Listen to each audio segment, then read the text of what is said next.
Hello everyone, this is Alka Shuran. Welcome to the DMS। आज हम लोग करेंगे जो NVS लैब अटेंडेंट के अंदर जो प्रीवियस ईयर एग्ज़ाम में जो क्वेश्चंस आए हुए हैं ना, जो 2022 वाले एग्ज़ाम में जो क्वेश्चंस आए हैं वो क्वेश्चंस हम सिर्फ बायोलॉजी के करने वाले हैं आज। ठीक है, फर्स्ट क्वेश्चन है हमारा, which of the following organelle जो होती है is in eukaryotes but not in prokaryotes. इन्होंने जिसमें ऑप्शंस दिए हमें cytoplasm, nucleus, cell membrane and vacuole.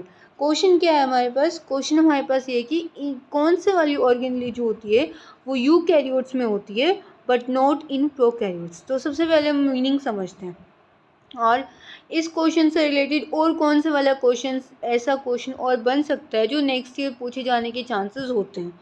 अब फर्स्ट देखो क्या है, प्रोकैरियोटिक का मतलब क्या होता है। प्रो का मतलब जो प्रो वर्ड है वो हमें क्या डिफाइन करता है? प्रो का मतलब होता है प्रीमेटिव, प्रीमेटिव। और कैरियोटिक का मतलब होता है न्यूक्लियस। ठीक है, यानी कि जो प्रीमेटिव टाइप का न्यूक्लियस होता है, प्रीमेटिव का मतलब होता है पुराने टाइप का जो न्यूक्लियस होता है, उसको हम लोग कहते हैं प्रोकैरियोटिक। और जो यूकैरियोटिक टर्म है, यू का मतलब क्या होता है? True, true. और कैरियोटिक का मतलब क्या होता है? न्यूक्लियस, यानी कि जिसके अंदर ट्रू न्यूक्लियस होता है वो हम क्या कहते हैं? उसको हम लोग यूकैरियोट कहते होते हैं। और जिसके अंदर पुराने टाइप का जो न्यूक्लियस होता है उसको हम प्रोकैरियोटिक कहते हैं। बेसिकली जो यूकैरियोटिक और प्रोकैरियोटिक का जो डिफ्रेंसिएशन है ना, वो किसके बेसिस पे हो रखा है? वो डिफ्रेंसिएशन ही आपका न्यूक्लियस के बेसिस पे हो रखा है। अदर देखो, no membrane bound organelles. Prokaryotic के अंदर कोई भी मेम्ब्रेन बाउंड ऑर्गेनली नहीं होती, यानी कि ऑर्गेनलीज प्रेजेंट नहीं होती। ऑर्गेनलीज क्या होती हैं? जैसे कि हमारा माइटोकॉन्ड्रिया हो गया, माइटोकॉन्ड्रिया माइटोकॉन्ड्रिया होता है, वैक्यूल्स होते हैं, ठीक है, क्लोरोप्लास्ट होती है। ये सब हमारी क्या होती हैं? सभी के सभी क्या होती है? ऑर्गेनलीज होती हैं। ये ऑर्गेनलीज प्रोकैरियोटिक्स में नहीं होती और यूकैरियोटिक्स में प्रेजेंट होती हैं। यहाँ पे कोई भी ट्रू न्यूक्लियस प्रेजेंट नहीं होता। सो यहाँ न्यूक्लियस प्रेजेंट नहीं होता, देन जो जेनेटिक मटेरियल होता है, जेनेटिक मटेरियल क्या होता है? जेनेटिक मटेरियल जो होता है, हम जेनेटिक मटेरियल किसको कहते हैं? जेनेटिक मटेरियल हमारे पास वो होता है जो इन्फॉर्मेशन या फिर जो कैरेक्टरिस्टिक्स जो होते हैं वो पास होते हैं। कैरेक्टरिस्टिक्स जो होते हैं पास होते हैं from one generation to next generation. उसको हम लोग क्या कहते होते हैं? One generation to next generation में जो ट्रांसफ़र होता है उसको हम लोग क्या कहते होते हैं? जेनेटिक मटेरियल कहते हैं। नेक्स्ट जनरेशन जेनेटिक मटेरियल में जैसे कि आपका हो गया DNA, क्रोमोसोम्स, ये सब जेनेटिक मटेरियल में आता होता है। अब यहाँ पे अगर न्यूक्लियस नहीं होता तो इस जेनेटिक मटेरियल को होल्ड कौन करके रखता होता? यहाँ पे न्यूक्लियस नहीं होता तो जैसे फॉर एग्जांपल ये सेल है और इस सेल के अंदर जो जेनेटिक मटेरियल होता है वो ऐसे ओपनली प्रेजेंट होता है, जिसको हम लोग क्या कहते होते हैं? उसको हम न्यूक्लियोइड कहते होते हैं। जो ओपनली प्रेजेंट होता है उसको हम न्यूक्लियोइड कहते हैं, जिसकी कोई भी न्यूक्लियर मेम्ब्रेन नहीं होती। न्यूक्लियर मेम्ब्रेन नहीं होती तो उसको न्यूक्लियस की तरह हम डिफाइन नहीं कर सकते कि ये हमारा न्यूक्लियस है।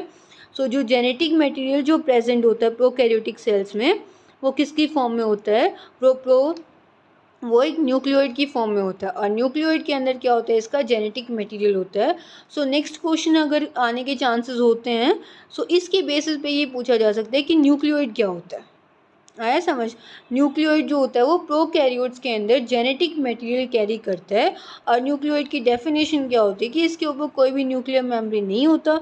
ऐसे ओपनली यहाँ पे जो जेनेटिक मटेरियल है वो इस तरीके से ओपनली प्रेजेंट होता है। वहीं पे प्रोकैरियोट्स मेनली यूनिसेलुलर होते हैं, यानी कि सिंगल सेल्ड ऑर्गेनिजम्स होते हैं। प्रोकैरियोट का एग्जाम्पल अगर हम देखते हैं तो प्रोकैरियोटिक के एग्जाम्पल जो आपकी NCERT बुक में गिवन है, NCERT में इसके एग्जाम्पल्स क्या क्या हैं? साइनोबैक्टीरिया को हम क्या कहते होते हैं? साइनोबैक्टीरिया ही आपकी क्या होती है? ब्लू ग्रीन एल्गी होती है, ठीक है। बैक्टीरिया होता है। ये सब जो हैं वो एग्जाम्पल्स किसके हैं, वो प्रोकैरियोटिक एग्जाम्पल्स। इसमें has a cell wall present होती है, एसेक्सुअली रिप्रोडक्शन होता है, 0.15 माइक्रोमीटर का इसका साइज़ होता है। वहीं पे अब अगर यूकैरियोट की बात करें तो यूकैरियोटिक के अंदर जैसे हमने बात की थी ऑर्गेनेल्स जो होती हैं, जैसे mitochondria, vacuoles, ER, endoplasmic reticulum और क्लोरोप्लास्ट, ये सब क्या होती है, हमारी ऑर्गेनेल्स होती है, ये सब प्रेजेंट होता है। कंटेन ट्रू न्यूक्लियस, जो एग्जैक्ट न्यूक्लियस होता है, न्यूक्लियस जो एग्जैक्ट होता है, न्यूक्लियस से एग्जैक्ट कौन क्या क्या होता है, न्यूक्लियस की न्यूक्लियर मेम्ब्रेन होती है, न्यूक्लियर इन्वेलप होता है, जो न्यूक्लियर मेम्ब्रेन होगी, न्यूक्लियर इन्वेलप होएगा तो वहाँ पे जेनेटिक मटेरियल जो होता है एग्जैक्टली अच्छे से जेनेटिक मटेरियल जो होता है कवर्ड होता है, कवर्ड होता है। तो जैसे ये हमारे पास क्या है, ये हमारा कंप्लीट क्या है, सेल और ये सेल के अंदर जो न्यूक्लियस है, और न्यूक्लियस जो होता है वो लार्जेस्ट स्ट्रक्चर होता है, लार्जेस्ट स्ट्रक्चर होता है सेल के अंदर। और कहीं ना कहीं हम न्यूक्लियस का एक और नेम से जानते होते हैं, ब्रेन ऑफ दी सेल भी बोला जाता है, ब्रेन ऑफ दी सेल। अगर क्वेश्चन आता है ब्रेन ऑफ दी सेल क्या होता है, देन वो क्या होता है, वो हमारे पास न्यूक्लियस होता है, ठीक है। उसके बाद न्यूक्लियस की कंप्लीट न्यूक्लियस का फंक्शन क्या होता है, जेनेटिक मटेरियल को साथ में रखता होता है। जेनेटिक मटेरियल हमारे पास क्या क्या होता है, वो डीएनए होता है, ये कॉम्पोनेंट डीएनए, प्रोटीन्स, क्रोमेटिन, ये सभी जेनेटिक मटेरियल में आता होता है।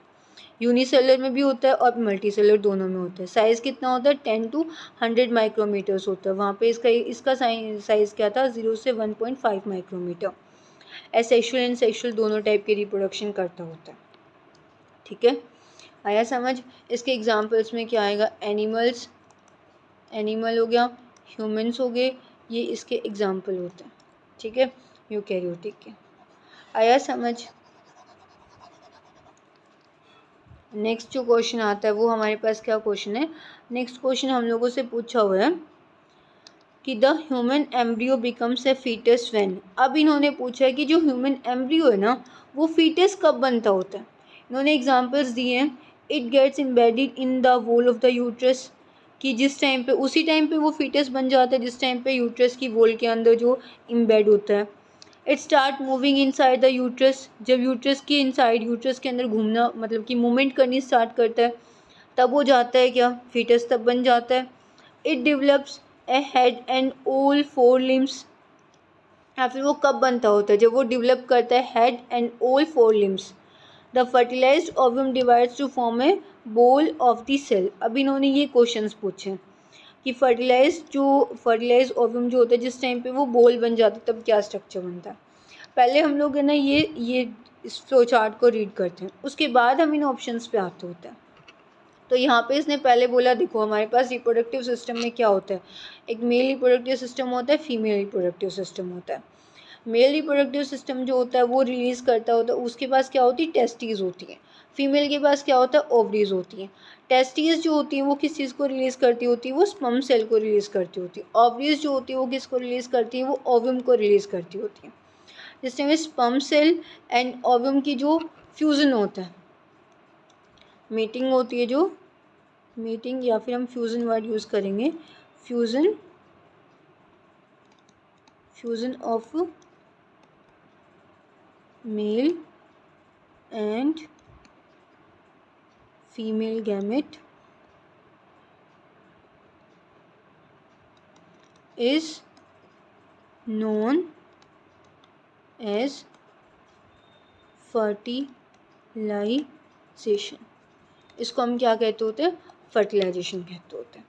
अब फर्टिलाइजेशन हो गया तो फर्टिलाइजेशन होने के बाद क्या बनता होता है, जाइगोट बनता होता है। जाइगोट जो होता है वो कैसा होता है, जाइगोट जो होता है हमारे पास सिंगल सेल होता है,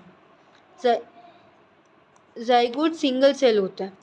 अब जाइगोट की फॉर्मेशन होगी, जाइगोट के बाद जो होता है वो फीटस बनता होता है, और फीटस के बाद एम्ब्रियो बनता होता है।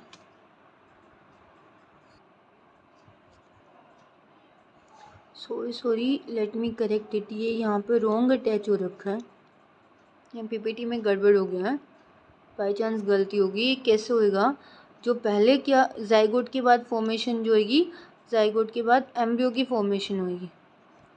जाइगोट के बाद यहाँ पे ये चीज़ नहीं आएगी, जाइगोट के बाद पहले एम्ब्रियो,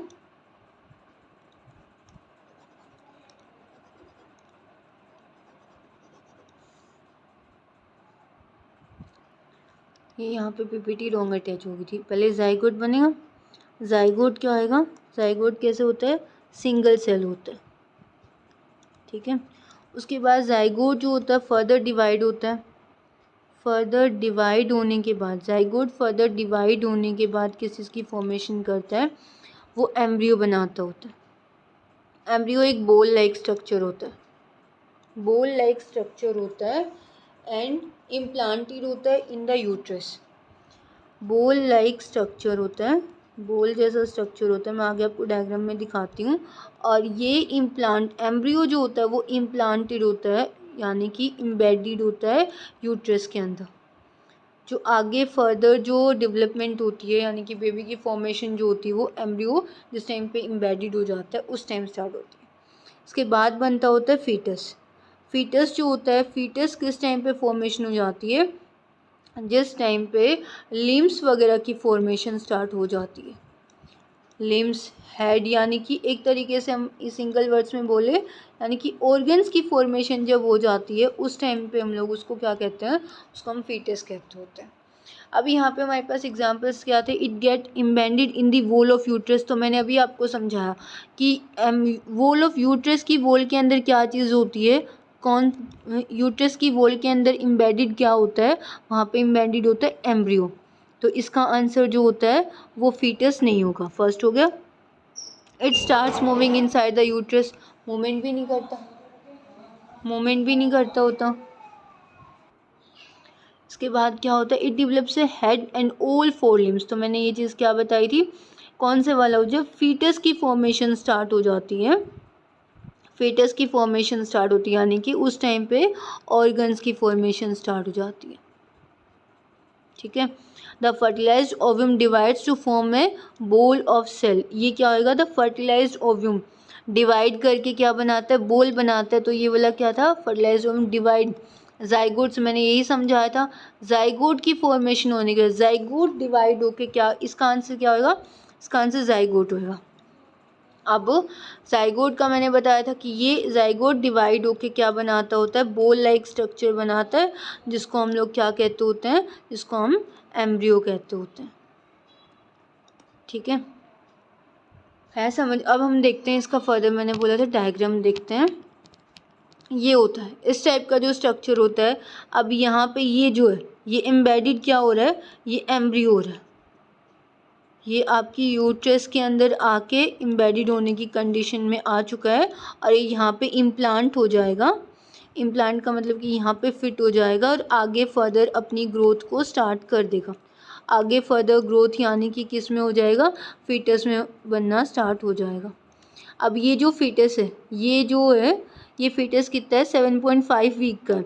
तो यानी ये हमें दिख रहे हैं ना, ये लिम्स की फॉर्मेशन हो रही है, ये यहाँ पे हाथों की फॉर्मेशन हो रखी है, यहाँ पे पैरों की फॉर्मेशन स्टार्ट हो चुकी है। तो ये वाली जो कंडीशन आती है इसको हम क्या कहते होते हैं, इसको हम फीटस कहते होते हैं, ठीक है। नेक्स्ट क्वेश्चन है हमारे पास, नेक्स्ट क्वेश्चन क्या आ रहा है, what determines the sex of a human baby. अब इसने पूछा कि ह्यूमन बेबी का जो सेक्स होता है उसको हम कैसे पता करते होते हैं, वो कैसे होता है। अब इन्होंने ऑप्शंस क्या दिए हमें, it depends on whether the father has a more Y containing sperms. अब इसका मतलब क्या होता है, मैं आगे पूरा कॉन्सेप्ट समझाती हूँ आपको। It depends on the age and health of the mother. क्या यहाँ पे आप लोग बाद में डिसाइड करना, पहले मैं एक बार कॉन्सेप्ट समझा देती हूँ, फिर हम लोग इस पर डिस्कशन करते होते हैं।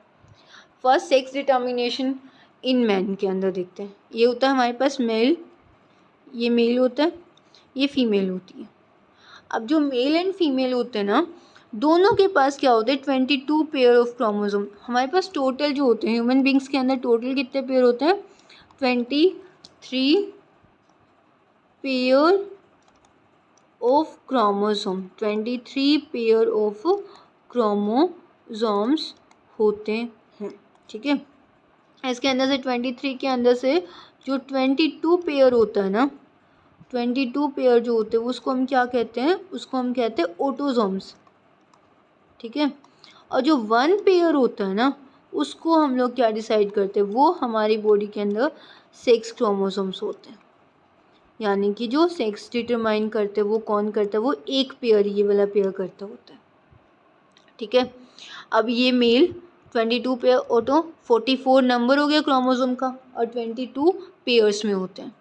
1 पेयर जो होता है वो क्या होता है, 2 क्रोमोसोम होते हैं, और 1 पेयर जो होता है वो 6 क्रोमोसोम होता है।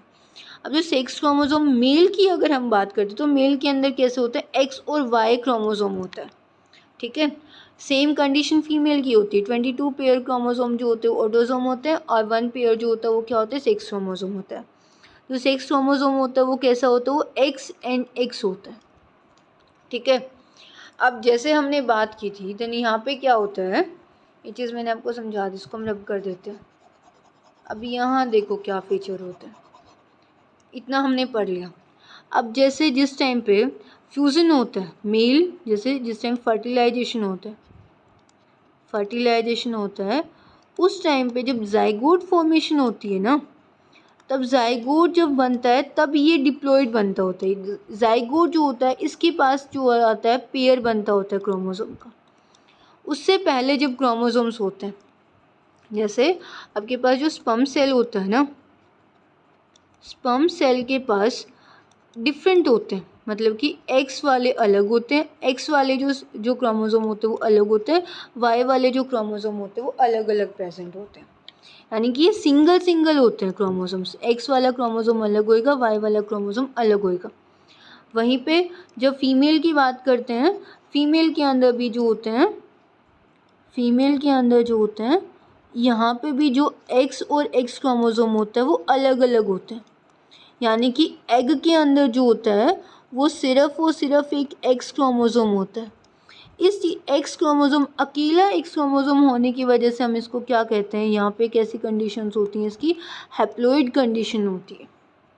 सेम जो स्पर्म होता है, स्पर्म सेल होता है, वहाँ पे भी एक्स क्रोमोसोम जो होता है, और जो वाई क्रोमोसोम जो होता है वो कैसे होते हैं, वो सिंगल होते हैं। ठीक है, अब जैसे ही फ्यूज़न होएगा, फ्यूज़न जिस टाइम होता है तब चांसेस जो होते हैं वो इतना ही क्या होता है, 50% चांसेस होते हैं एक्स क्रोमोसोम के आने के, और 50% ही चांसेस होते हैं वाई क्रोमोसोम के आने के। अभी यहाँ पे क्या होता है, एक्स क्रोमोसोम फीमेल के पास पहले से प्रेजेंट था। अगर एक्स क्रोमोसोम अगर मिलते हैं, एक्स क्रोमोसोम मिलते हैं तो हमारे पास जो बेबी होगा वो क्या होएगी, गर्ल होएगी। एंड अगर एक्स वाई क्रोमोसोम अगर मिलता होता है, एक्स वाई क्रोमोसोम जो मिलता होता है तब क्या होती है, एक्स वाई क्रोमोसोम जो मिलता है तब क्या होता है, तब हमारे पास बॉय के होने के चांसेस होते हैं। ठीक है, हम आगे देखते हैं। अभी एग्जांपल ये वाला, ये फ्लो चार्ट समझाती हूँ मैं आपको। इसमें देखो थोड़ा सा अगर वहाँ पे क्लियर नहीं हो पाया तो यहाँ देखो, यहाँ क्या होता है, फादर है इसके पास एक्स वाई क्रोमोसोम है, मदर है इसके पास एक्स एक्स क्रोमोसोम है। अब जैसे फ्यूज़न होता है, अब फ्यूज़न होने के टाइम पे अब यहाँ पे अगर एक्स फीमेल के पास पहले से था ना एक्स क्रोमोसोम, और मेल से उसके पास एक्स क्रोमोसोम आ गया, देन क्या होती है, डॉटर होने के चांसेस होते हैं। वहीं पे एक्स वाई क्रोमोसोम जो होएगा, एक्स और वाई, या फीमेल के पास एक्स क्रोमोसोम पहले से था, वाई क्रोमोसोम आ जाता है तो यहाँ पे सन होने के चांसेस होते हैं। सिमिलर कंडीशन होती है। अभी यहाँ पे आपने देखा हो तो 2 ही चांस जो होते हैं वो कि 2 बारी क्या बन रहा है, 2 बारी बॉय बन रहा है और 2 बारी ही गर्ल बन रही है। इस चीज़ से हमें क्या समझ आता है कि जो बेबी जो है वो बॉय होगा या फिर गर्ल होगी। इसके कितने चांसेस हैं, ये 50% चांसेस हैं। ये मदर की एज पे भी नहीं डिपेंड करता, ये फादर के अंदर एक्स क्रोमोसोम या फिर वाई क्रोमोसोम ज़्यादा होने पे भी डिपेंड नहीं करता, जैसे हमारे ऑप्शंस में गिवन था। ये देखो इसमें बोला हुआ था it depends on whether the father has a more Y containing sperms. ऐसे बोला हुआ था, ऐसा कुछ नहीं है। अभी मैंने कॉन्सेप्ट समझाया आपको। It depends on the age and health of the mother पे भी नहीं डिपेंड करता होता। It depends on hormones produce by the endocrine system. Hormones का तो कोई रोल ही नहीं था। Then it is a matter of chance. इसका आंसर क्या होगा? It is a matter of chance. ठीक है, कि 50-50% चांसेस हो सकते हैं किसी के भी।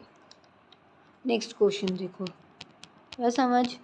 इसके बाद नेक्स्ट क्वेश्चन जो है, ये the distance of the sun and the earth and the distance from the sun from the earth is about light minutes. ये लाइट मिनट्स जो हैं ये एक तरीके से क्या है, डिस्टेंस मेजरिंग यूनिट है। ये डिस्टेंस को मेज़र करिए और इसका आंसर क्या होगा? 8 लाइट मिनट्स होती है। जो बहुत ज़्यादा लॉन्ग डिस्टेंस जो हो जाता है हमारे पास, काफ़ी ज़्यादा लॉन्ग डिस्टेंस होता है, उस डिस्टेंस को क्या करते हैं हम लोग, उसको हम मेज़र करते होते हैं लाइट मिनट्स के अंदर। नेक्स्ट क्वेश्चन देखो। नेक्स्ट क्वेश्चन क्या है हमारे पास, which of the following statements is true. इसमें बोला है कौन से वाली स्टेटमेंट जो वो ट्रू होगी। अब सबसे पहले हम देखते हैं, इसने बोला ओविपेरस एनिमल्स जो होते can reproduce without fertilisation. All oviparous animals have an internal fertilization. A hen chicken can be produced by external fertilization. A human being can be produced by external fertilization. अभी यहाँ पे सबसे पहले हम term समझते हैं। ओविपेरस एनिमल का मतलब क्या होता है?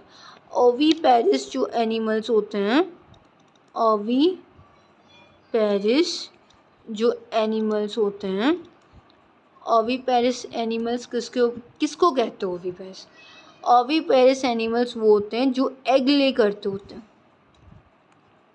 जो एग ले करने वाले जो ऑर्गेनिजम्स होते हैं, यानी कि हैन हो गया, हैन, रेप्टाइल्स, बर्ड्स, ठीक है, फिश, ये सब क्या करते होते हैं, ये ओविपेरस एनिमल्स में आते हैं। उसके बाद आता है एक टर्म आती है विविपेरस।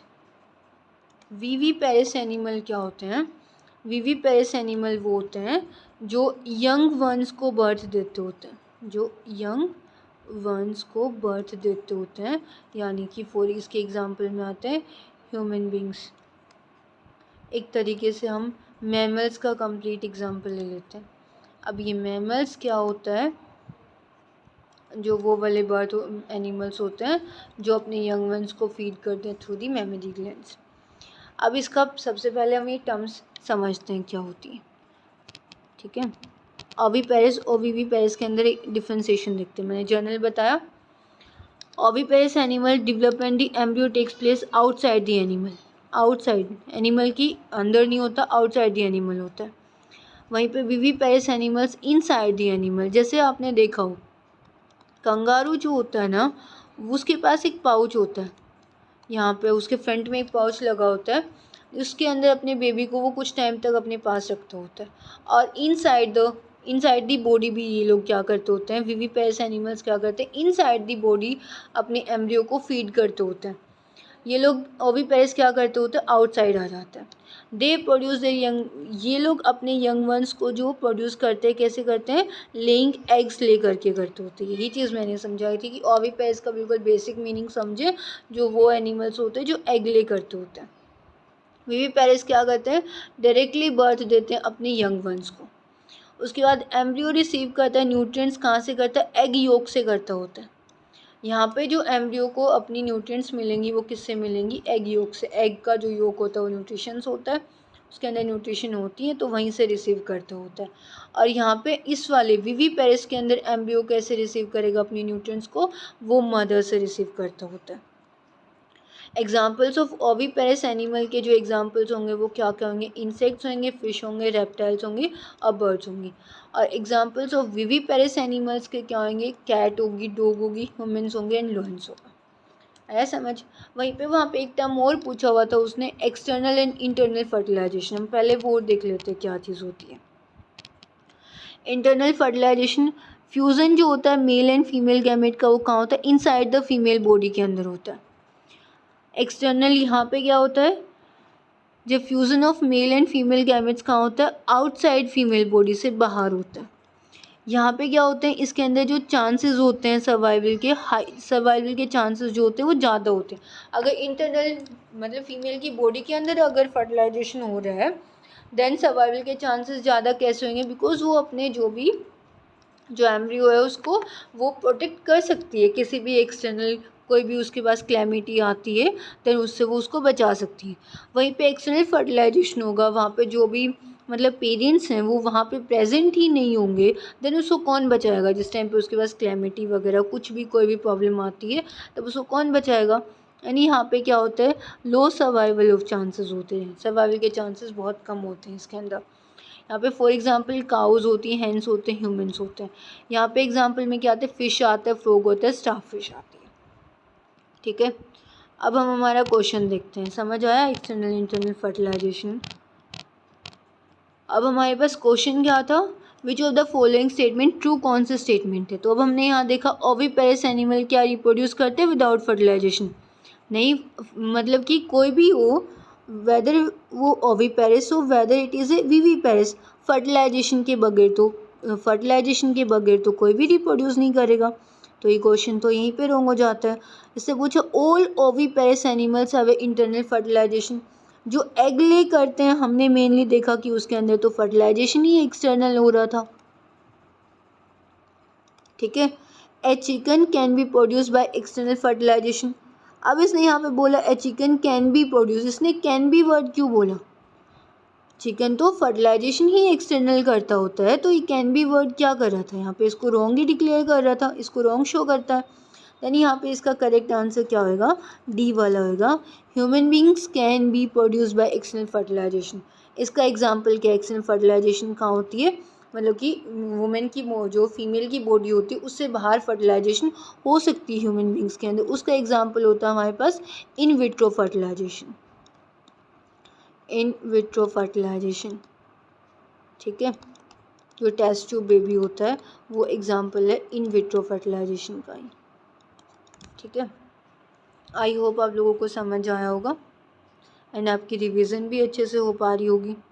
नेक्स्ट क्वेश्चन आता है हमारे पास, where can you find the following. ये वाला जो सेल है, ये सेल आपको कहाँ पे दिखाई देता है, हमारे पास ऑप्शन है, क्या ब्रेन में ऐसा होता है, ब्रेन एंड स्पाइनल कॉर्ड में ऐसा होता है। ब्रेन सेल तो हमारे ऐसे नहीं होते, ब्रेन वाले सेल्स तो हमारे इस टाइप के होते हैं। ठीक है, in the leaning of your mouth की लीनिंग में होता है। Next in your muscle tissue में होता है, इन ऑनियन पिल। पहले हम देखते हैं सब कैसे होता है, फिर हम इसको डिसाइड करेंगे। ये वाला इस टाइप का जो स्ट्रक्चर होता है ना, ये हमारा किसका होता है, ऑनियन पिल का होता है, जिसमें प्लांट सेल होती है। और प्लांट सेल का क्या डिफ्रेंसिएशन, सबसे मेन डिफ्रेंसिएशन पॉइंट क्या होता है, प्लांट सेल के अंदर क्या होती है, सेल वॉल होती है, और जो किससे मिलके बनी होती है, सेल्यूलोज से मिलके बनी होती है। तो इसका हमें यहीं पे पता लग जाएगा। और इस टाइप के सेल्स होते हैं, हेक्सागोनल टाइप के शेप में जो होते हैं वो सेल होते हैं ऑनियन पिल के। तो यहाँ पे तो हमें कोई भी हेक्सागोनल शेप में नहीं दिखाई दे रहा, तो सर्कुलर टाइप की शेप्स होती हैं। नेक्स्ट हम देखते हैं, उन्होंने नेक्स्ट ऑप्शन हमें ए ऑप्शन दिया होता है स्पाइनल एंड, ये वाला ऑप्शन हमारा कैंसिल हो गया। नेक्स्ट बोला हुआ in the brain and spinal cord, तो ये हमारा ब्रेन है और ये हमारी स्पाइनल कॉर्ड है। स्पाइनल कॉर्ड के अंदर ये सर्वाइकल वाला पार्ट है, ये स्पाइनल कॉर्ड, ये थोरेसिक पार्ट है बीच वाला, ये 1 से 120 11 से 12 तक है। उसके बाद जो है वो लंबर आता है, उसके स्केल आता है, फिर कोक्कीगियल आता है। ठीक है, वो काइगियल आता होता है। तो यहाँ पे ऐसा तो कुछ भी नहीं दिखाई दे रहा है, ये तो ये ब्रेन भी नहीं है। नेक्स्ट इसने बोला in the leaning of your mouth and muscle tissue, हम ये दोनों देखते होते हैं। मसल टिश्यू हमारा कैसा होता है, ऐसा जो ये वाला जो इस टाइप का होता है मसल टिश्यू, तो ऐसा तो नहीं, वो तो इस टाइप का स्ट्रक्चर गिवन है हम लोगों को। ठीक है, तो टाइप ऑफ मसल्स यहाँ पे कैसा हो रहा है, ये वाली जो आती है हमारी स्केलेटल मसल्स होती हैं, ये होती है स्केलेटल, जो हड्डियाँ हमें स्केलेटल मसल क्या करती हैं, जो हम लोगों को मूवमेंट में हेल्प करती होती हैं। ये होती कार्डिक मसल्स, कार्डिक मसल्स हमारी कहाँ पे होती हैं, हार्ट के अंदर होती हैं, ऐसी दिखाई देती है, ब्रांच टाइप की होती हैं। ये होती है हमारी स्मूथ मसल्स, स्मूथ मसल्स जो हमारे इनवॉलेंट्री फंक्शंस करती होती हैं, इनवॉलेंट्री फंक्शंस करती होती है। यानी कि जैसे फॉर एग्जांपल हम खाना खाते हैं, खाना खाते टाइम पे जो हमारी फूड पाइप के थ्रू जो खाना जाता है वो इनवॉलेंट्री होता है। हमारे स्टमक में जितनी भी मसल्स होती हैं वो भी सभी क्या करती हैं, इनवॉलेंट्री काम करती होती हैं। ठीक है, तो वो ऐसा भी नहीं था। तो फिर कहीं ना कहीं इस टाइप का ऐसा ऐसा स्ट्रक्चर था ना, ऐसे ही शो हो रहा था, बीच में यहाँ पे न्यूक्लियस प्रेजेंट था। देन ये वाला क्या है जिसके अंदर स्ट्रेटिफाइड स्क्वेमस एपिथेलियल टाइप का है, ये जो है ये हमारी है leaning of mouth. Leaning of mouth हमारी ऐसी होती है, जो चिक्स वाले जो पार्ट होता है ना वो ऐसा होता है। देन हमारा आंसर क्या आएगा इसका आंसर हमारे पास आता है, ये जो डायग्राम हमें शो हो रहा है किसका डायग्राम है, in the leaning of your mouth. ठीक है, नेक्स्ट क्वेश्चन हमारे पास आता है, उन्होंने क्वेश्चन पूछा हुआ है, ए चाइल्ड बोर्न इन 2010 में चाइल्ड बोर्न हुआ था, will not receive a vaccine, नहीं लगी उसको, for as a part of childhood vaccination programme. तो 2010 के टाइम पे कौन से वाला प्रोग्राम चल रहा था, वो जो प्रोग्राम था वो किसका था, वो स्मॉल पॉक्स का था। ठीक है, अब हम देखते हैं कि स्मॉल वैक्सीनेशन की बात हो रही है। वैक्सीनेशन जनरली किस में होता है, वायरल डिजीज़ में होता है। तो यहाँ पे वायरल डिजीज़ हमारे पास क्या है, स्मॉल पॉक्स है। अब हम देखते हैं आगे फर्दर कि कौन से वाले डिजीज़ से, कुछ माइक्रो ऑर्गेनिजम्स की बात करते हैं जो डिफरेंट टाइप के क्या शो करते होते हैं, जो डिजीज़ कोज करते हैं। ट्यूबरक्लोसिस किससे होती है, बैक्टीरिया से होती है। मोड ऑफ मतलब कि फैलता किस तरीके से, एयर की तरह। मीज़ल्स जो होती हैं वो किसकी हेल्प से होती है, वायरस कोज करता होता है, ये भी एयर से फैलती है। चिकन पॉक्स जो होता है वो किससे होता है, वो भी वायरस से होता है, एयर की कांटेक्ट में आने से होता है। पोलियो होता है वो भी वायरस से होता है, एयर एंड वाटर के थ्रू वो फैलता है। कोलेरा जो होता है ये पेट की बीमारी होती है, पेट में बहुत कॉज करती है, ये बैक्टीरिया कोज करता है। और वाटर और फूड, कंटामिनेटेड वाटर और कंटामिनेटेड फूड अगर हम लोग खाना खा लेते हैं तो हमें उससे कोज होता है। फिर आती है टाइफाइड किससे होता है, बैक्टीरिया से होता है और वाटर के थ्रू फैलती होती है। हेपेटाइटिस बी, ये भी बहुत सीवियर डिजीज़ होती है, अगर आप लोगों को पता हो तो अमीना बच्चन भी इस डिजीज़ से अफेक्टेड है। नेक्स्ट वायरस से होता है और ये वाटर के थ्रू होता है। नेक्स्ट है मलेरिया कौन कोज करता है, एक प्रोटोजोआ करता है जो मॉस्किटो होता है, और ये क्या करता होता है, ये एनोफिलीज होती है, मलेरिया कोज करने वाली एनोफिलीज एक फीमेल मॉस्किटो होती है जो इसको कोज करती होती है। आई होप आप लोगों को समझ आया होगा, और समझ आया है तो कमेंट कैसा लगा आपको लेक्चर, कमेंट में ज़रूर बताइए। Thank you so much.